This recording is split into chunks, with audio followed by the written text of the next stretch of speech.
say this to all of the committee before this meeting. I said it at the beginning of this meeting. We are only dealing with what is in the report. And whilst I know some Chair, of you might want to deviate... Chair, these issues are connected. But we could say everything's connected to everything, but actually we're only here to discuss this report. So if colleagues can please just keep it to the events that are reflected back in this report.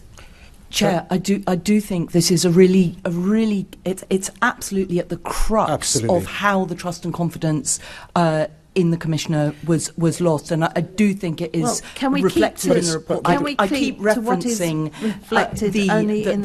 the paragraphs. Have you any other questions? I was just very keen to hear back from the Mayor in response to what Sir Tom said. Let's be clear. The terms of reference that the former Commissioner gave Sir Tom were establish and assess the full facts, timeline of events, and circumstances which resulted in the stepping down of Dame Cressida as Commissioner. In the timeline of events and key facts are the series of terrible scandals. Now, the fact that Sir Tom's chosen to ignore them speaks volumes. No. Sir Tom. I haven't ignored them, and my terms of reference were not given to me by the Commissioner. They were given to me by the Home Secretary. Yeah.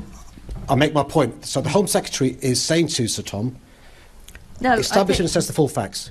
Look at the timeline of events, and the point that you're making, Caroline, is... Mr Mayor, we are keeping just to what is in the report. We're now going to move over to my next colleague, Assembly Member. I thought you said you'd finished. I have finished. I have finished. There we are. Thank you. I have finished. But it would have been polite to let the Mayor finish his sentence. Well, we could be sat here all day talking about things other than the report, which isn't what we're here for. Sorry, Sir Tom. May I just add? Sorry, I couldn't finish, but Sir Tom can be brought back in. Well, because he's only talking about the report. I'll be very brief. The factual matrix is described in the report, but the factual matrix is relevant to the conduct of the parties and whether the Mayor was justified on the 10th of February of communicating through his staff that he was about to make an announcement that he had lost trust and confidence in the Commissioner.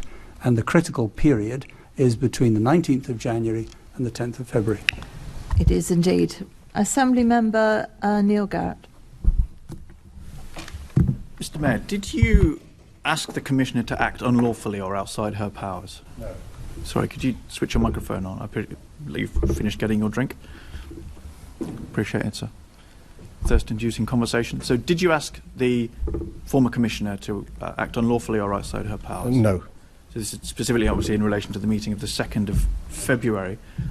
Did you try to give the impression that you would like her to act unlawfully or outside her powers? No, I suggested she gets external legal advice rather than relying upon internal advice to see what else she could do.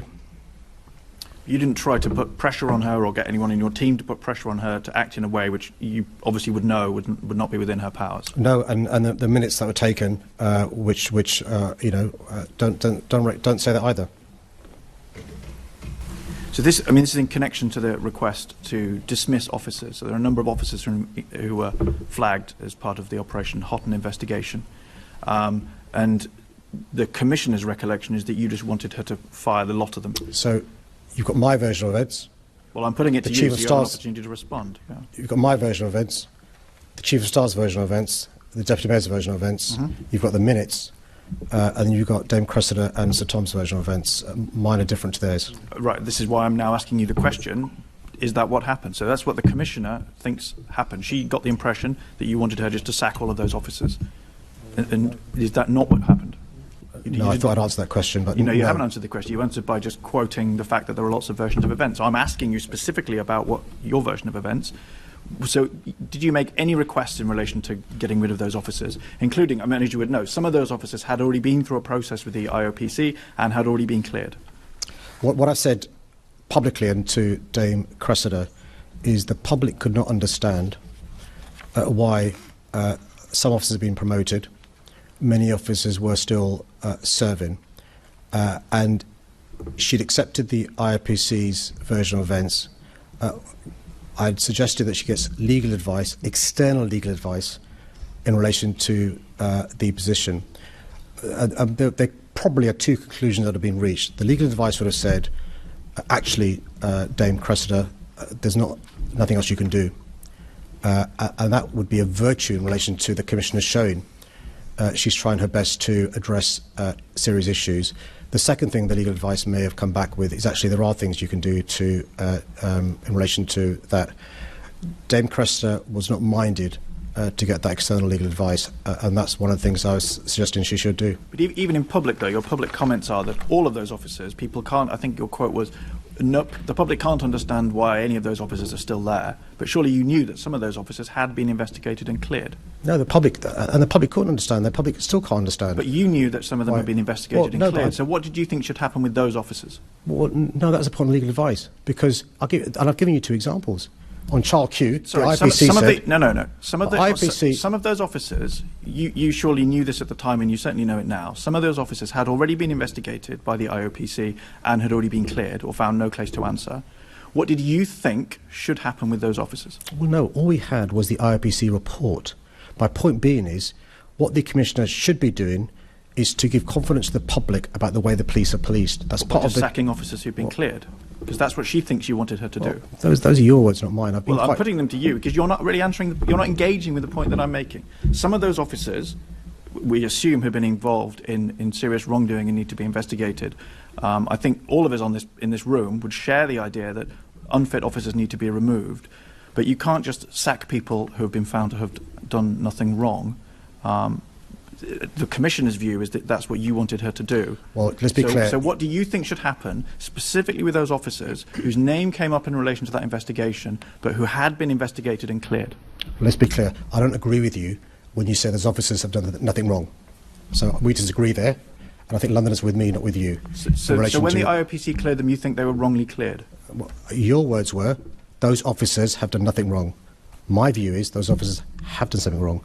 They've used racist, sexist, misogynistic hang on, language. now you're putting words in my mouth. Clearly some wrong things were done by some officers, not all officers. The purpose of due process is to find out which people had done something wrong and then discipline them, including, I think in many of those cases, just removing them from the Met. Other people, they may be wrongly accused. So if those officers have been investigated and cleared, what should happen? They should just be fired? They should just have a shadow of guilt cast on them? So am I dealing with the hypothetical or the Dame Cressida point? So let's check the facts. So in your view, were some of the officers who were implicated in the Operation Houghton investigation, were any of those officers cleared of wrongdoing? So in the IPC process, yes. My point is that no external advice was sought about whether there were other avenues or options open to the Met Police Service. So is your view that the IOPC reached a wrong conclusion in relation to some of those officers? In this particular case, I don't know. In the past, they have. You seem to be implying it. That's what I'm trying to understand. My point is you've got to test it. You don't just take at face value what you're given. So an example is the IOPC said to the public, the officers in Child Q should be investigated for conduct, not gross misconduct. So I'm giving you an example where IOPC do get things wrong, and there are other examples as well. My point to the Commissioner in this particular case was, have you sought to test it? Have you got external advice? Or why don't you get external advice? But your motive in suggesting that was presumably that you thought that all of those officers should be got rid of, including the ones that the IOPC had cleared. Well, no, it would address the question the public had about how is it the case that none of these officers, beg your pardon, except for the two that you referred to, the other officers either have been promoted or are still serving. And so, after all the back and forth, what we're left with is a picture of deep disagreement, not just about process, not just about interpretation, but about the very foundation of trust between City Hall and the Met's leadership. We hear two completely different recollections of the same conversations, two conflicting understandings of responsibility, accountability, and the boundaries of lawful authority. On one side, the mayor insists he never asked the commissioner to act unlawfully, that he simply pressed for independent legal advice because the public had lost confidence and deserved answers. On the other, the former commissioner and Sir Tom describe an unmistakable pressure that they believe overstepped the line and pushed towards prejudged outcomes. And all of this circles back to the wider question Londoners themselves have been asking: how is it that officers involved in serious misconduct scandals could still be serving, even promoted, while the public's faith in policing collapses? Did leadership fail to act boldly enough? Or did political pressure push too far? In the end, this debate isn't just about dates, meetings, or minutes. It's about the fragile trust between the public and their police service, trust that can be lost in an instant and takes years to rebuild. So here's the real question. When responsibility is shared, memories differ, and trust is already broken, who should the public believe, and what does true accountability look like now? If you found this analysis useful, don't forget to like, share, and subscribe, so you never miss our next political update.